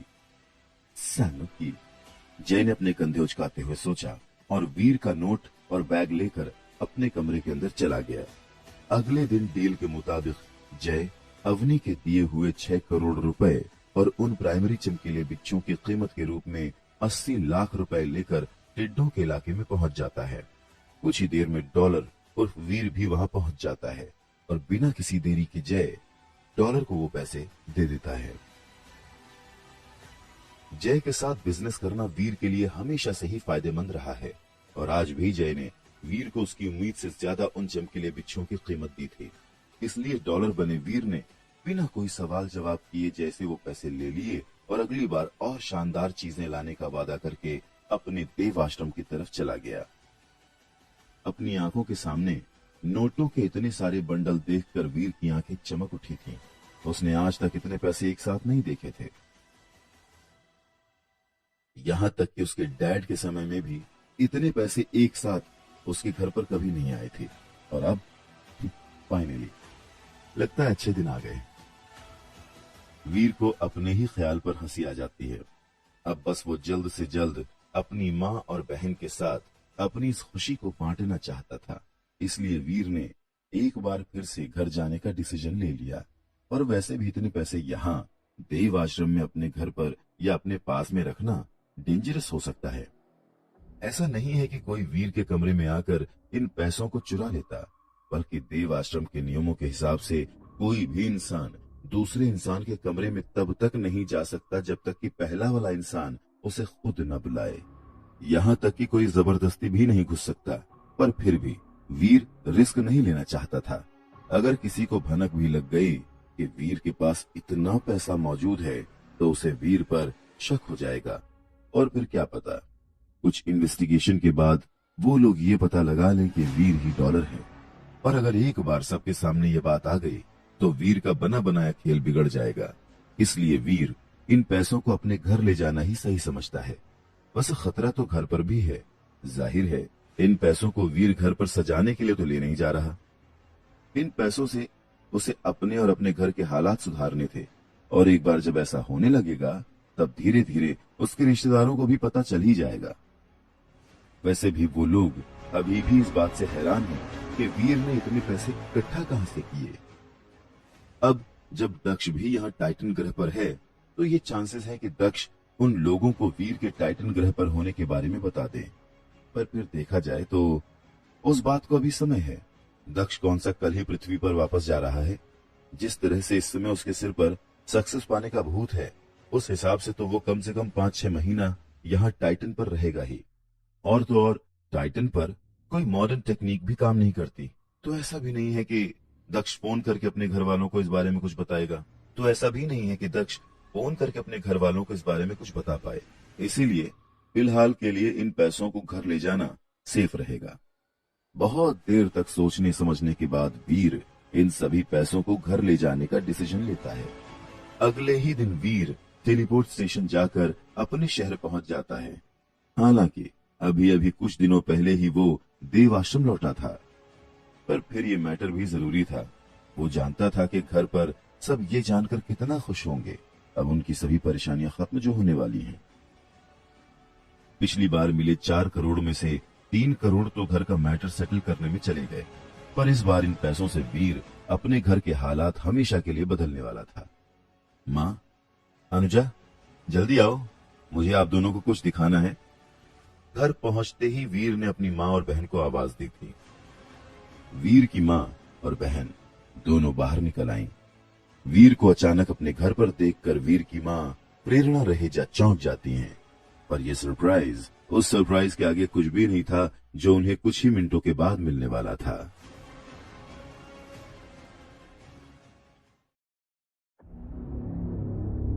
शूरवीर में अब आगे सुनिए वीआईपी ओनली। अपने सामने बेड पर बिखरे हुए नोटों के बंडल को देखकर प्रेरणा रहेजा यानी वीर की मां हैरत में आ गई और उन्होंने पूछा, वीर, तुम्हारे पास इतने सारे पैसे कहां से आए बेटा? वीर ने उन्हें सरप्राइज देने के बजाय डरा ही दिया था। अचानक ही उन्हें ऐसा लगने लगा था कि वीर कहीं कोई गलत काम तो नहीं कर रहा, वरना इतने पैसे एक आम इंसान तो नहीं इकट्ठा कर सकता, और वो भी सिर्फ 3 दिन में। और तो और इतने कम समय में इतना सारा पैसा साथ लाने की क्या जरूरत थी उसे?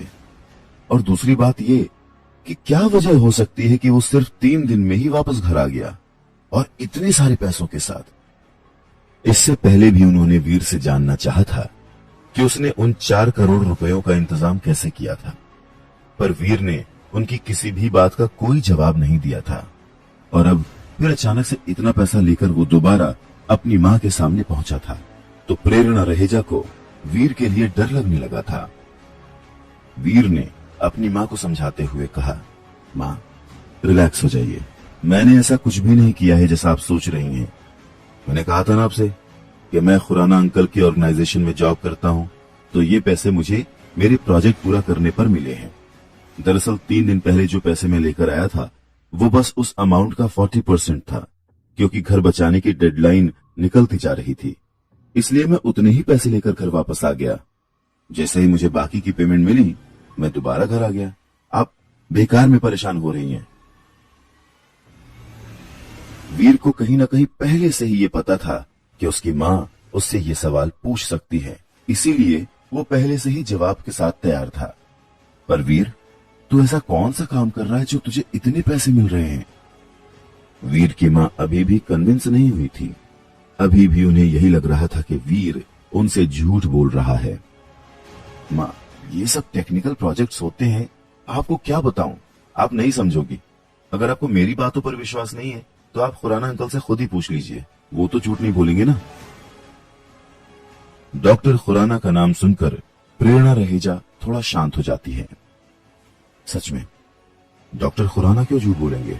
आखिर उन्होंने ही तो वीर की जॉब लगवाई है। मैं भी पता नहीं क्या क्या सोचती रहती हूँ। प्रेरणा रहेजा अपनी बेवकूफी पर शर्मिंदा होती है। फाइनली अपनी मां के चेहरे पर स्माइल देखकर वीर ने राहत की सांस ली थी। एक पल के लिए तो उसे लगा था कि आज उसकी सच्चाई उसकी मां के सामने आ ही जाएगी, पर ऐसा कुछ नहीं हुआ। थैंक गॉड, बाल बाल बच गया मैं तो। आज तो मां पूरे इंटेरोगेशन के मूड में थी। अच्छा ही हुआ कि मैं पहले से ही तैयार होके आया था। आई नो, मां से इस तरह झूठ बोलना सही नहीं है, पर सच बताकर मैं उन्हें टेंशन में डालना नहीं चाहता। एक बार बस मैं टाइटन ग्रह पर एक स्टेटस हासिल कर लूं, तो फिर मैं खुद मां को सब सच बता दूंगा। वीर ने मन ही मन सोचा। फिलहाल के लिए मुसीबत टल चुकी थी, पर वीर जानता था कि यह बहाना जिंदगी भर नहीं चलेगा। उसे जल्द से जल्द टाइटन ग्रह पर अपना एक स्टेटस हासिल करना होगा, पर पता नहीं ऐसा कब होगा। कहीं ऐसा न हो कि ऐसा होते होते बहुत देर हो जाए और जिस सच्चाई को वीर अपनी मां से छुपा रहा है वो किसी और तरीके से उनके सामने आ जाए। भैया, ये इतने सारे पैसे हमारे हैं? वीर की बहन अनुजा खुश होते हुए मासूमियत से पूछती है और उसकी बात सुनकर वीर मुस्कुराते हुए कहता है, हाँ, ये मैंने तेरे लिए कमाए हैं। ये फिर तो मैं बहुत ढेर सारे टॉयज खरीदूंगी और बस्किन्स एंड रॉबिन्स आइसक्रीम भी खाऊंगी। आप मुझे मना नहीं करना, ठीक है? खिलाओगे ना? अपनी बहन की इनोसेंस देखकर वीर के चेहरे पर बड़ी ही अच्छी सी स्माइल आ जाती है। आफ्टर ऑल, अनुजा अभी इस बात को समझने के लिए बहुत छोटी है कि इतने सारे रुपयों से वीर उसे सिर्फ टॉयज और आइसक्रीम ही नहीं बल्कि एक सिक्योर फ्यूचर भी देना चाहता है। वीर, वैसे तुमने इतने सारे पैसों के लिए क्या सोचा है? प्रेरणा रहेजा वीर से पूछती है। मां, इन पैसों से मैं घर के बिगड़े हालात ठीक करना चाहता हूं। इसका मतलब ये नहीं है कि इन पैसों से मैं महंगी गाड़ी या ऐसा कुछ खरीदने की सोच रहा हूं। वो सब चीजें इंतजार कर सकते हैं। सबसे पहले जरूरी है अनुजा का फ्यूचर। अनुजा का स्कूल बहुत जल्द शुरू हो जाएगा और मैं नहीं चाहता कि मेरी तरह वो भी सरकारी स्कूल में पढ़े। ये पैसे उसकी एजुकेशन और घर की बाकी जरूरतों के काम आएंगे माँ। और रही बात ऐशो आराम की चीजों की, तो समय के साथ साथ मैं वो भी ले आऊंगा। अब देखना, एक दिन ये घर ठीक वैसा ही होगा जैसा डैड के समय पर था। वीर की मैच्योरिटी देखकर प्रेरणा रहेजा जितनी हैरान थी उतना ही उनको वीर पर गर्व भी हो रहा था, पर उसके साथ साथ उन्हें अंदर से गिल्ट भी फील हो रहा था। आई एम सॉरी वीर, मैं तुम्हारा ठीक से ख्याल नहीं रख पाई और इतनी कम उम्र में मैंने तुम पर इतनी ज्यादा रिस्पॉन्सिबिलिटीज डाल दी बेटा। प्रेरणा रहेजा नजरें नीची करते हुए कहती हैं, वाकई में विहान रहेजा की मौत के बाद वीर ने ही सब कुछ संभाल लिया था। आप कैसी बात कर रही हो मां? आप एक बहुत ही अच्छी मां हो। डैड के जाने के बाद आपने हम दोनों का बहुत अच्छे से ख्याल रखा है और अब मेरी बारी है अपना कंट्रीब्यूशन देने की। बेकार की बातें सोचना छोड़ दीजिए। अपनी मां की आंखों में आंसू देखकर वीर ने तुरंत ही उन्हें हौसला दिया। टाइटन ग्रह पर भले ही वो डॉलर बन के सुपर हीरो की तरह घूमता है, पर असल जिंदगी में उसकी सुपर हीरो उसकी मां थी और वो कभी भी उन्हें दुखी नहीं देख सकता था। अच्छा, अब वो सब छोड़िए, चलिए आज डिनर बाहर करते हैं। बहुत समय हो गया है। चलो अनुजा, आज हम तुम्हारी फेवरेट आइसक्रीम भी खाएंगे। वीर ने अनुजा को गोद में उठाया और बाहर की तरफ जाने लगा। इस भारी माहौल को लाइट करने का उसका तरीका बेहतरीन था। वीर, इतना सब खर्च करने की क्या जरूरत है? मैं घर पर ही बना देती हूँ सब कुछ। प्रेरणा रहेजा नहीं चाहती थी कि वीर अपनी मेहनत के कमाए पैसों को यूं ही फिजूल में खर्च करे। बस एक बार मां, वीर अपनी मां का हाथ पकड़ता है और उन्हें भी अपने साथ बाहर ले जाता है। वीर, एक बात मैं तुझसे कहना भूल गई। किसी के भी सामने भूलकर इन पैसों का जिक्र मत करना और ना ही ये बताना कि तुझे तेरे प्रोजेक्ट में कितना प्रॉफिट हुआ है। मैं नहीं चाहती कि तेरे साथ भी तेरे डैड जैसा कुछ। प्रेरणा रहेजा के पास अपना सेंटेंस कंप्लीट करने की भी हिम्मत नहीं थी। जब से विहान रहेजा की मौत हुई थी तब से वो बहुत बदल गई थी। वो नहीं चाहती थी कि वीर को हाईलाइट करके वो उसकी जिंदगी को भी खतरे में डाले, ठीक वैसे ही खतरे में जिसने उसके पति की जान ली थी। मां, रिलैक्स, मैं किसी से कुछ कहने वाला नहीं हूं। अब पैसे आपके पास हैं तो आप उसका जो चाहे वो करिए। बस अनुजा को किसी तरह की कमी नहीं होनी चाहिए। एक हाथ में अनुजा का हाथ और दूसरे हाथ में अपनी मां का हाथ पकड़े वीर घर से बाहर निकल जाता है। होटल क्रिस्टल, इस नाम के जिस 5 स्टार रेस्टोरेंट में वीर ने जाना डिसाइड किया था वो शहर का सबसे महंगा रेस्टोरेंट था और पूरे इंडिया में उसकी ब्रांचेस थीं। जाहिर है फेमस होने के साथ साथ ये रेस्टोरेंट उतना ही महंगा भी था। सस्ते से सस्ता बिल भी यहाँ 20,000 से नीचे का नहीं होता था। इस रेस्टोरेंट में एक आइसक्रीम काउंटर भी है जहाँ पर अनुजा की फेवरेट आइसक्रीम मिलती है। वीर को याद है बचपन में वो अपने डैड के साथ इसी रेस्टोरेंट में आया करता था। उसके डैड हमेशा ही उसे उस रेस्टोरेंट में आइसक्रीम खिलाया करते थे। पर जब अनुजा पैदा हुई तब तक वो लोग बैंकरप्ट हो चुके थे। साथ ही साथ अनुजा के पैदा होने के बाद कुछ समय बाद ही विहान रहेजा की मौत भी हो गई थी। इसलिए वो लोग इस महंगे रेस्टोरेंट में खाना अफोर्ड नहीं कर सकते थे। पर अब समय बदल चुका है। वीर ने जो सैक्रिफाइसेस किए सो अलग, पर अनुजा को अब कभी कोई सैक्रिफाइस नहीं करना पड़ेगा, फिर चाहे वो किसी भी चीज के लिए क्यों ना हो, आइसक्रीम के लिए ही क्यों ना हो। जब वीर अपनी मां और बहन के साथ होटल क्रिस्टल पहुंचा, उस वक्त तक सभी सीटें भर चुकी थीं और आइसक्रीम काउंटर पर एक लंबी लाइन लगी हुई थी। चलिए ऊपर चलते हैं। रेस्टोरेंट में आने से पहले वीर ने खिड़की से देखा था कि सेकंड फ्लोर करीब करीब खाली ही पड़ा हुआ था। नीचे तो एक भी सीट नहीं बची थी और वीर अपनी मां और बहन को इस तरह से खड़ा नहीं रखना चाहता था।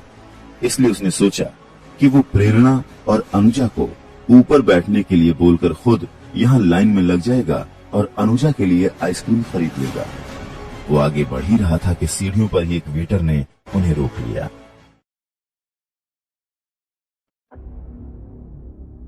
शूरवीर में अब आगे सुनिए नया डिवाइस।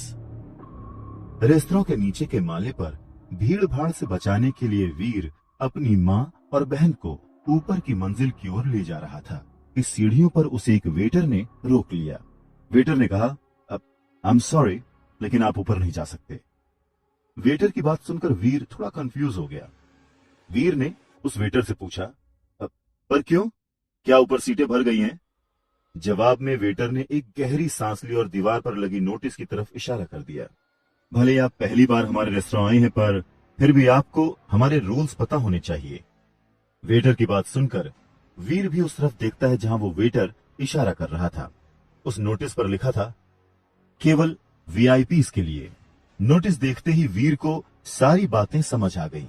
साथ ही साथ ये भी समझ में आ गया कि वो वेटर इनडायरेक्टली उससे ये कहना चाह रहा था, सेकंड फ्लोर का एरिया केवल और केवल वीआईपीज के लिए है और वीर और उसकी फैमिली जैसे आम लोग वहां पर अलाउड नहीं है। अब वीर को समझ आया कि क्यों इतनी अच्छी डेकोरेशन होने के बावजूद सेकंड फ्लोर इतना खाली है। अब बेटा कोई बात नहीं है, हम लोगों को बैठने की जरूरत नहीं है।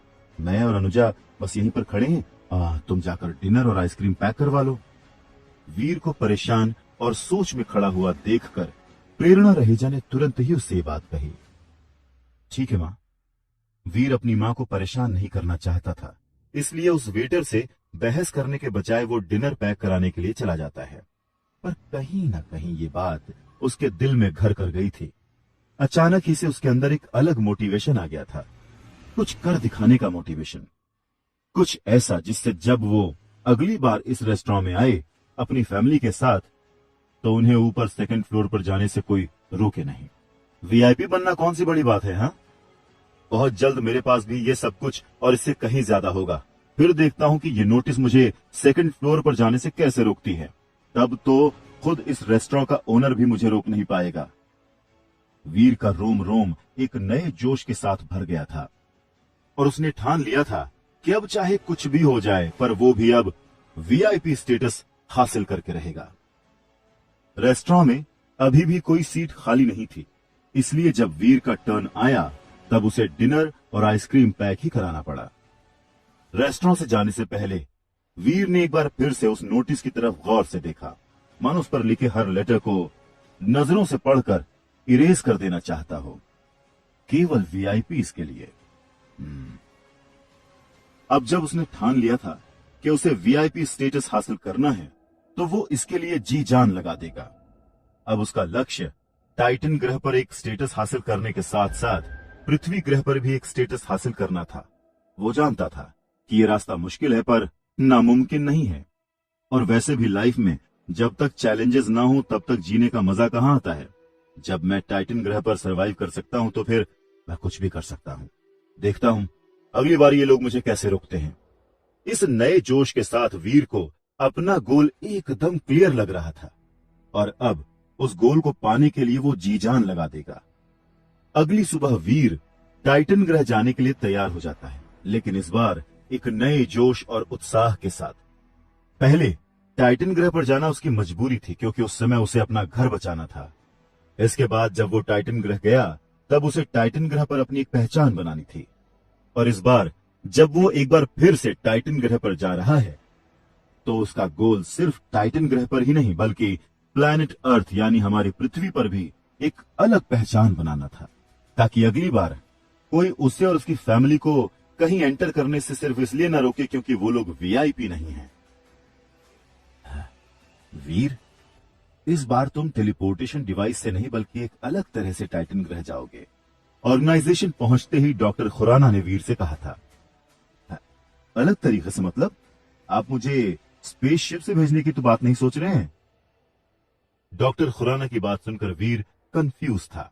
आफ्टर ऑल डॉक्टर खुराना ने ही तो बताया था कि टेलीपोर्टेशन टेक्निक किसी भी जगह जाने की सबसे फास्ट टेक्निक है। नहीं नहीं, तुम चिंता मत करो, मैं तुम्हें स्पेसशिप से नहीं भेज रहा। तुम टेलीपोर्टेशन टेक्निक के जरिए ही जाओगे, बस तरीका थोड़ा अलग होगा। डॉक्टर खुराना ने हंसते हुए वीर से कहा, और उनकी हंसी देखकर वीर और ज्यादा कंफ्यूज हो गया।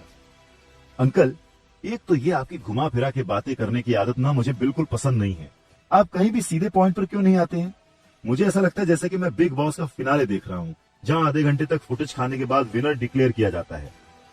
जाहिर था कि डॉक्टर खुराना की बात सुनकर वीर बहुत ही ज्यादा इरिटेटेड था। पता नहीं क्यों डॉक्टर खुराना हमेशा पहेलियों में ही बात करते हैं।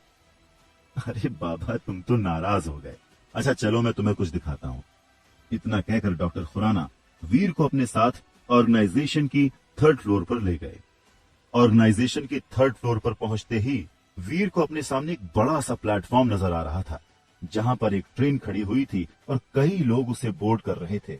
ट्रेन के इंजन के पास सफेद रंग के कपड़े पहने एक आदमी खड़ा हुआ था, जो ट्रेन के अंदर जाने वाले सभी लोगों का रिकॉर्ड रख रहा था। अंकल, दिल्ली का राजीव चौक मेट्रो स्टेशन यहीं शिफ्ट हो गया क्या? इतनी भीड़? अपने सामने का नजारा देखकर वीर हैरान था।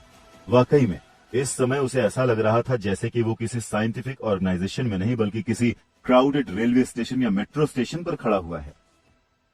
वैसे भी ये ट्रेन देखने में तो मेट्रो ट्रेन के जैसी ही है। प्लेटफॉर्म पर खड़ी सिल्वर रंग की ट्रेन को देखकर वीर ने सोचा, तुम वाकई में बहुत अच्छा मजाक कर लेते हो। खैर, ये दिल्ली का राजीव चौक मेट्रो स्टेशन तो नहीं है, बल्कि हमारी ऑर्गेनाइजेशन का नया टेलीपोर्ट स्टेशन है। अभी कुछ समय पहले ही हमने इसे इन्वेंट किया है। डॉक्टर खुराना ने हंसते हुए वीर को बताया, और उनकी बात सुनकर वीर थोड़ा और कंफ्यूज हो गया। कुछ समय पहले? अरे पर मैं तो अभी 4 दिन पहले ही टाइटन ग्रह होकर आया था, तब तो ऐसा कुछ नहीं था। और ये एक मिनट, मैंने इस तरह की कोई चीज कहीं देखी है।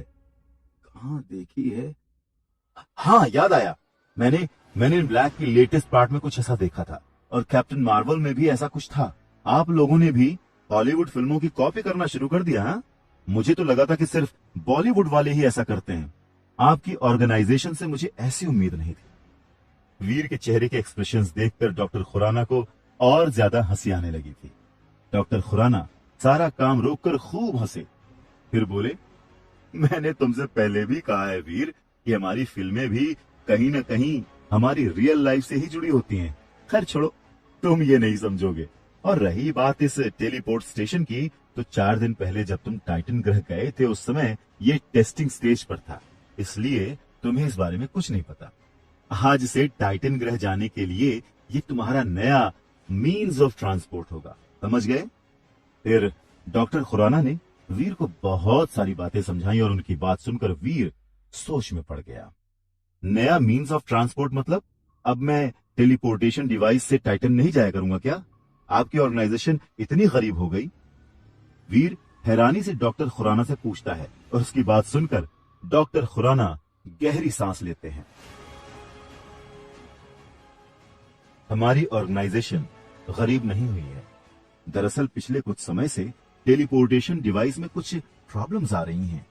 गनीमत यह थी कि उन प्रॉब्लम्स की वजह से कोई हादसा नहीं हुआ, वरना क्या पता तुम पृथ्वी आने के बजाय मार्स पहुंच जाते।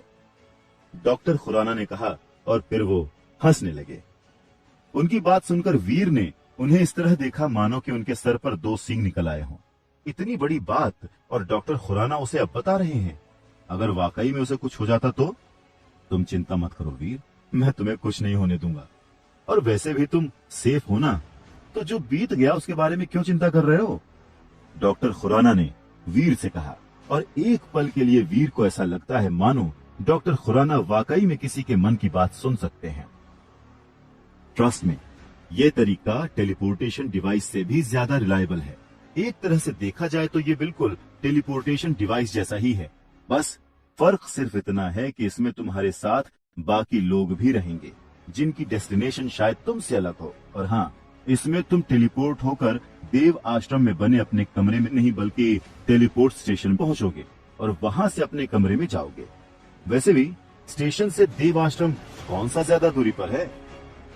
डॉक्टर खुराना ने स्माइल करते हुए कहा, हाँ, आपको क्यों दूरी ज्यादा लगेगी? आप कौन सा वहां पर रहते हैं? खैर, इससे जाने के लिए मुझे कोई टिकट वगैरह भी लेना होगा क्या?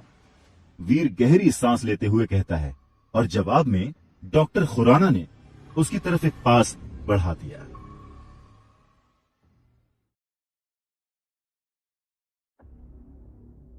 शूरवीर में अब आगे सुनिए अवनी से सामना। तुम्हें बस इस पास की जरूरत पड़ेगी। अब जल्दी जाओ, नहीं तो अगर ये ट्रेन छूट गई तो अगली ट्रेन 3 घंटे बाद ही मिलेगी। वीर के हाथ में पास थमाते हुए डॉक्टर खुराना ने उससे कहा। वीर ने बिना कुछ कहे चुपचाप उनसे पास ले लिया और डॉक्टर खुराना को बाय बोलने के बाद ट्रेन की तरफ चला गया। वीर के ट्रेन की तरफ जाते ही डॉक्टर खुराना के चेहरे के एक्सप्रेशंस बदल गए और वो तुरंत ही सीरियस हो गए। वीर को ट्रेन के अंदर जाते हुए देखकर डॉक्टर खुराना मन ही मन सोच रहे थे, सॉरी वीर, मैंने तुमसे झूठ बोला। टेलीपोर्टेशन डिवाइस में कोई प्रॉब्लम नहीं है। दरअसल सच बात तो यह है कि तुम्हारी जान खतरे में है और आज भी तुम्हें नुकसान पहुंचाने की साजिश की गई थी। इसलिए अभी के लिए तुम्हारा इस ट्रेन से जाना ही सेफ रहेगा। जब तक कि मैं ये नहीं पता लगा लेता कि इन सब के पीछे कौन है और वो क्या चाहता है, तब तक मैं तुम्हें कुछ भी नहीं बता सकता। लेकिन उन्हें यह भी लग रहा था कि आखिर वो कौन है जो वीर की जान के पीछे पड़ा हुआ है। और उससे भी बड़ी बात यह कि आज तो डॉक्टर खुराना ने वीर को बचा लिया, पर आगे कब तक वो वीर को ऐसे बचाते रहेंगे?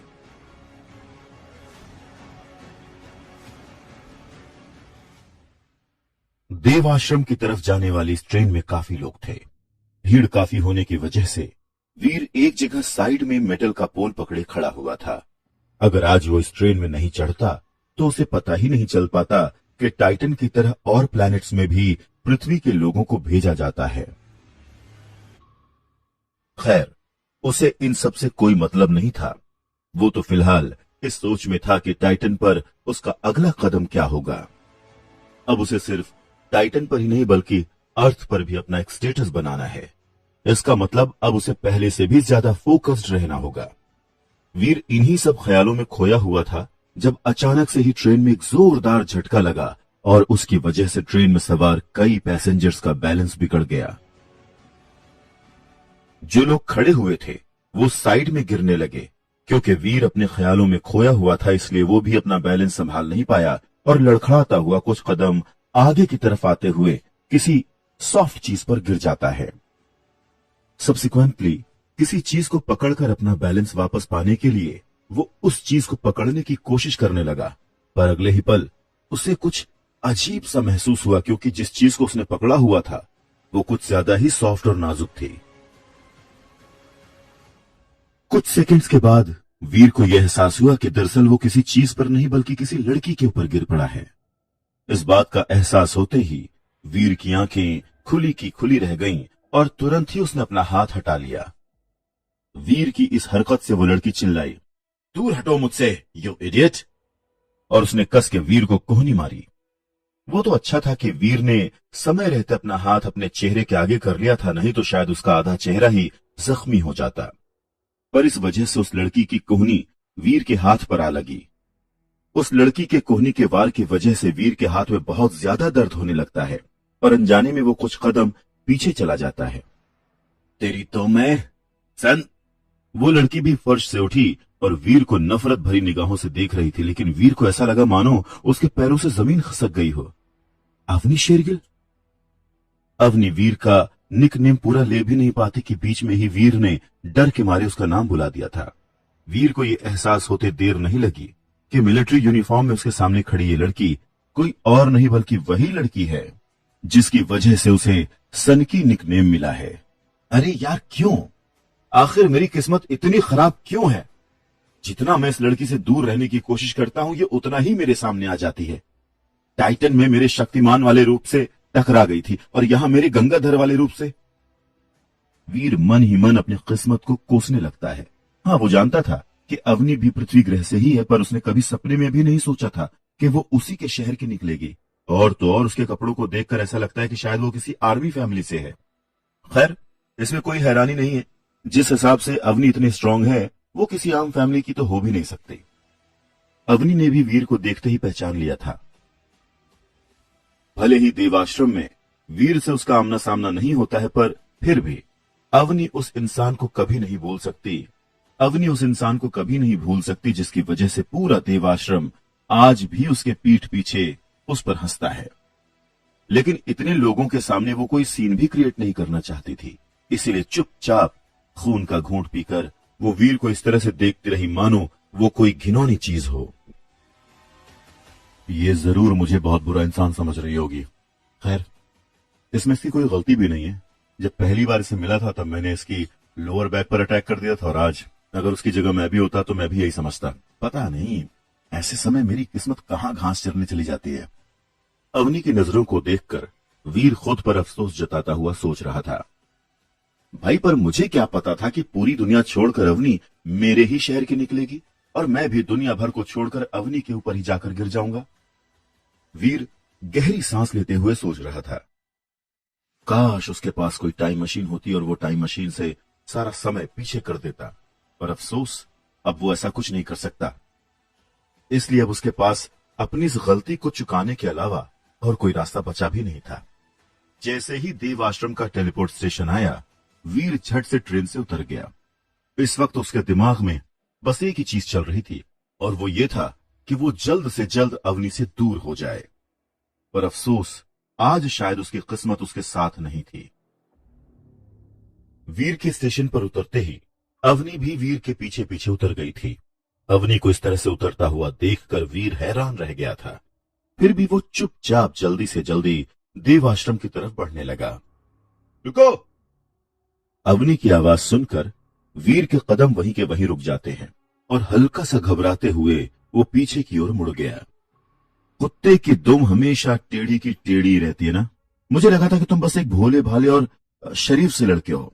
कहीं ना कहीं देव आश्रम में तुम्हारी तरफ सबका बर्ताव देखकर मुझे तुम पर तरस भी आने लगा था। बल्कि मैं तो यह भी मानने लग गई थी कि शायद उस दिन तुमने गलती से मुझ पर पीछे से अटैक किया था। पर आज तुम्हारी हरकत देखकर मुझे विश्वास हो गया कि तुम बहुत ही घटिया, आवारा और बेकार किस्म के इंसान हो। अवनी के गुस्से का पारा 7वें आसमान पर था और उसके मुंह में जो आ रहा था बस वो बोले जा रही थी। पर तुम भी तो थी ना वहां पर। तुमने देखा वहां पर क्या हुआ। मेरी कोई गलती नहीं थी। ट्रेन में जर्क लगा था और कई लोग लड़खड़ाकर गिर पड़े थे। ये सिर्फ एक कोइंसिडेंस था। मैं तुम पर जानबूझकर नहीं गिरा। इतने महीनों में ये पहली बार था जब वीर ने अवनी से किसी भी तरह की कोई बात की थी। अच्छा, अगर मेरी जगह तुम होते तो क्या तुम विश्वास करते? अवनी वीर से पूछती है और उसकी बात का वीर के पास कोई जवाब नहीं होता। आफ्टर ऑल अवनी सच ही तो कह रही थी। अगर अवनी की जगह वीर होता तो वो भी शायद सब कुछ गलत ही समझता। तो तुम क्या चाहती हो? मैं यहां तुम्हारे पैरों पर पड़कर माफी मांगू? कहीं ना कहीं अब वीर इरिटेट होने लग गया था। माना कि उससे गलती हुई थी, पर वो गलती जानबूझकर तो नहीं हुई थी। और वैसे भी अवनी ने उसे एक घटिया इंसान का लेबल दे ही दिया था। तो फिर चाहे वो खुद को कितना भी सही साबित करने की कोशिश कर ले, अवनी उसे गलत ही समझेगी। तुम सचमुच एक बहुत ही घटिया इंसान हो। अभी भी तुम्हें अपनी गलती का कोई एहसास नहीं है। ये पहली बार तो नहीं था जब तुमने मेरे साथ बदतमीजी की है। फिर भी तुम्हारे अंदर इतना गट्स है कि तुम इस तरह से अकड़ भी रहे हो। जब अवनी ने देखा कि वीर कहीं से भी माफी मांगने का नाम नहीं ले रहा है तो उसके गुस्से का पारा चढ़ गया।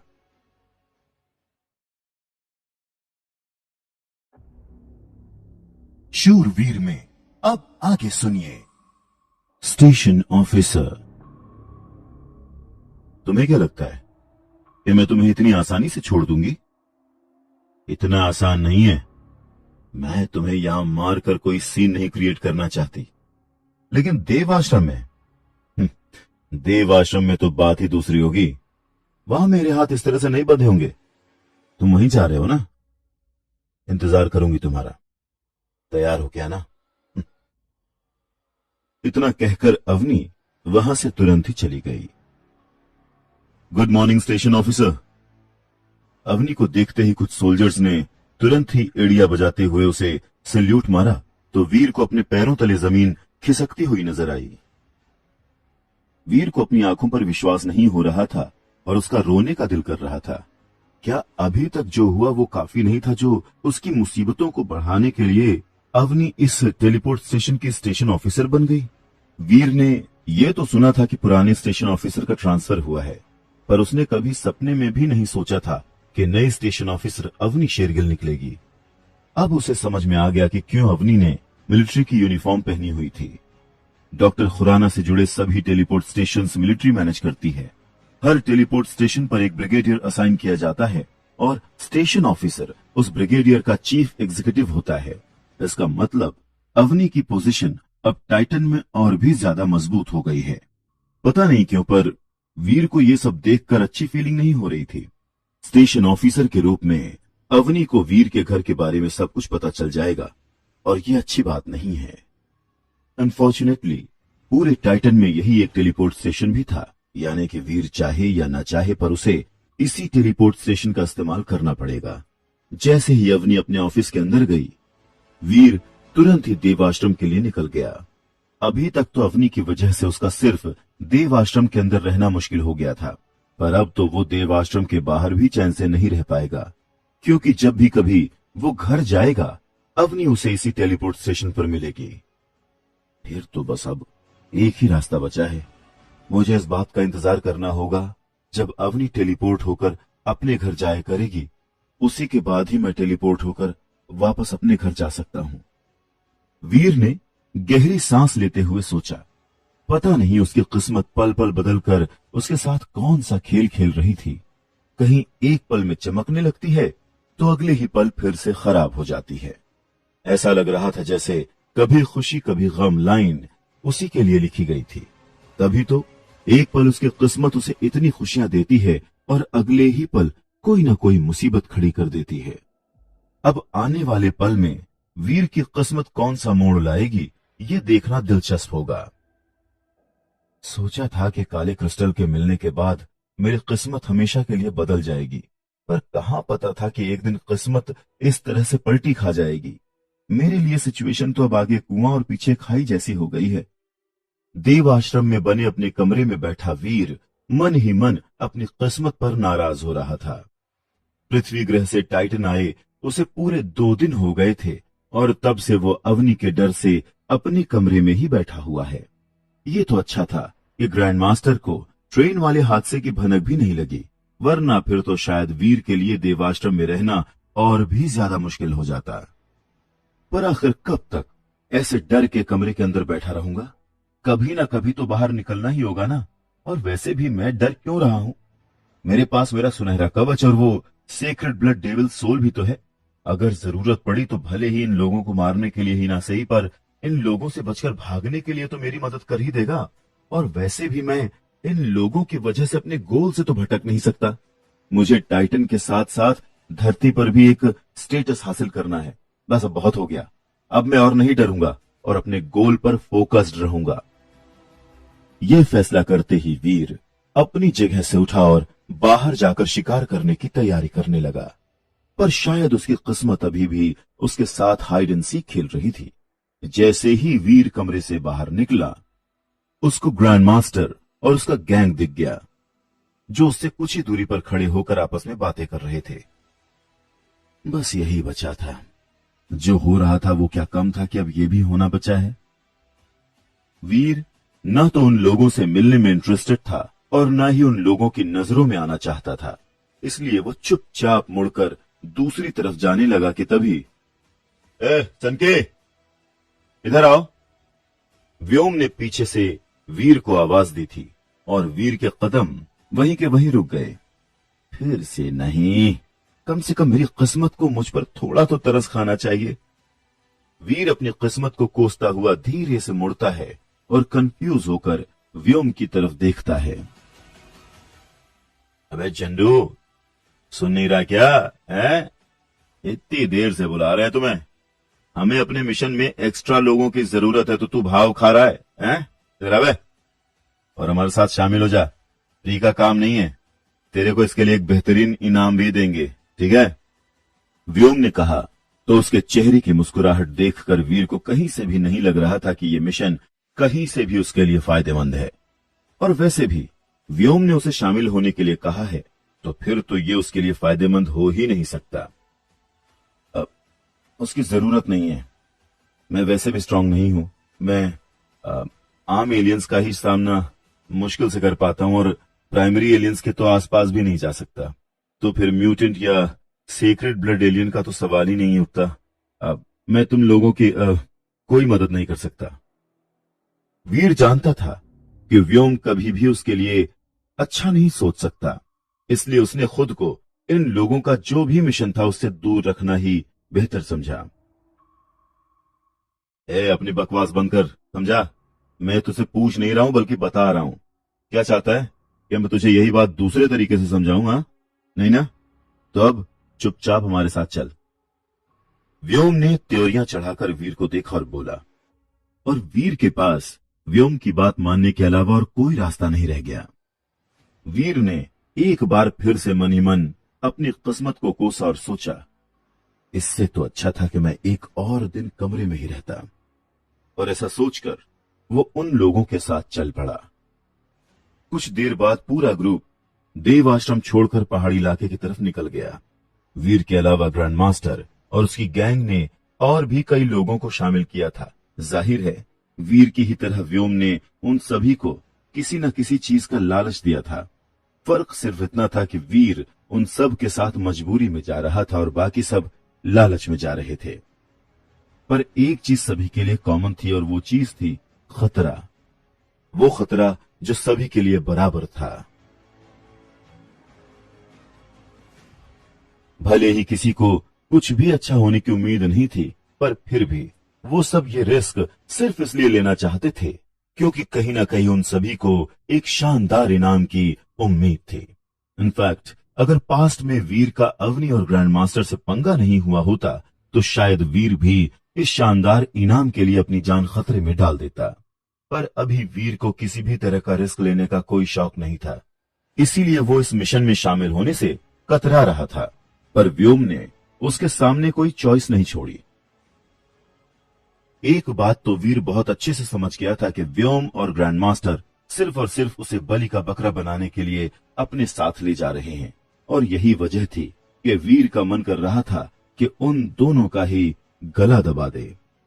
पर अफसोस वो ऐसा नहीं कर सकता था, इसलिए